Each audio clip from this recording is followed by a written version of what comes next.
स्वागत है आपका हमारे चैनल पे इजी भाषा में। और आप बीएससी और एमएससी का अगर स्टूडेंट हैं तो आपके लिए ये चैनल काफ़ी हेल्पफुल होने वाला है। तो आज की टॉपिक में हम डिस्कस करेंगे पार्थेनोकार्पी, एपोमिक्सिस एंड पॉलीम्ब्रियोनी। तो चलिए फटाफट देख लेते हैं। तो पार्थेनोकार्पी में क्या होता है कि development of fruit without fertilization, यानी कि इसमें फ्रूट का फॉर्मेशन होता है, डेवलपमेंट होता है फ्रूट का, लेकिन बिना किसी फर्टिलाइजेशन के, यानी कि इसमें फर्टिलाइजेशन ही नहीं होता है लेकिन इसमें फ्रूट का फॉर्मेशन होता है। And it can be naturally और इंड्यूस्ड आर्टिफिशियली, यानी कि नेचुरली तो होता ही है, नेचर तो खुद से कुछ भी कर सकता है, बट ये आर्टिफिशियली यानी कि ह्यूमंस के द्वारा भी या हम कह सकते हैं कि आर्टिफिशियली तरीके से भी इसे किया जा सकता है। और इसके जो एग्जांपल्स हैं वो हैं बनाना, पाइनएप्पल, वाटरमेलन और भी कुछ होते हैं, बट ये जो है मेनली होते हैं।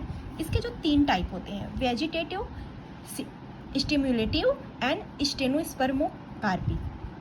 तो जो वेजिटेटिव है ये सिंपली इसमें वही होता है कि इसमें मतलब फर्टिलाइजेशन होता है, बिना फर्टिलाइजेशन के नेचुरली जो है तो है फ्रूट हमारा डेवलप हो जाता है। और इसका जो एग्जांपल है वो है बनाना एंड पियर।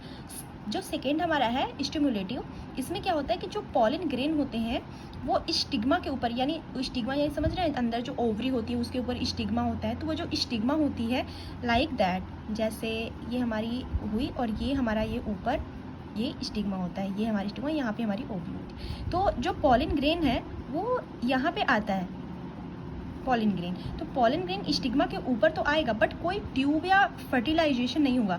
कभी कभी ट्यूब भी बन जाता है लेकिन ट्यूब इतना नहीं बनता है कि जो पॉलिन ग्रेन हमारा अंदर जाके फ्यूज कर पाए, तो या फिर ट्यूब बनेगा ही नहीं या फिर फर्टिलाइजेशन ही नहीं होता है।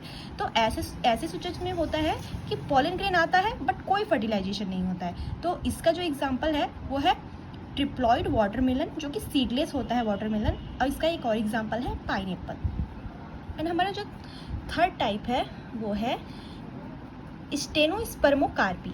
इसमें क्या होता है, इसमें फर्टिलाइजेशन भी होता है, एम्ब्रियो भी बनता है, लेकिन एम्ब्रियो आगे चल के अबॉर्ट हो जाता है, इसलिए इसमें सीड का फॉर्मेशन ही नहीं होता है। और इसका जो एग्जांपल है वो है ब्लैक ग्रेप्स। अब ब्लैक ग्रेप्स अगर आपने खाया हो तो आपने नोटिस किया होगा कि उसमें कोई भी सीड नहीं होता है, हम मस्त खा लेते हैं उसे। नेक्स्ट हमारा टॉपिक है एपोमिक्सिस। हम बहुत ही शॉर्ट में आपको की पॉइंट्स बताएंगे।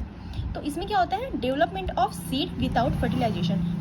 इसमें सीड का फॉर्मेशन होता है, एपोमिक्सिस में हमेशा सीड का फॉर्मेशन होता है बिना किसी फर्टिलाइजेशन के। And such seeds are called apomictic, यानी कि ऐसे सीड्स जो होते हैं वो एपोमिक्टिक कहलाते हैं। इसका जो एग्जांपल है वो फैमिली एस्टेरिएसी और ग्रेमिएई होता है, ग्रेमिएसी और ग्रासेस भी इसमें आते हैं। Apomixis is a form of asexual reproduction that mimics sexual reproduction. ठीक है, यानी कि ये जो है एक तरह का एसेक्सुअल रिप्रोडक्शन है लेकिन ये मिमिक करता है सेक्सुअल रिप्रोडक्शन की तरह।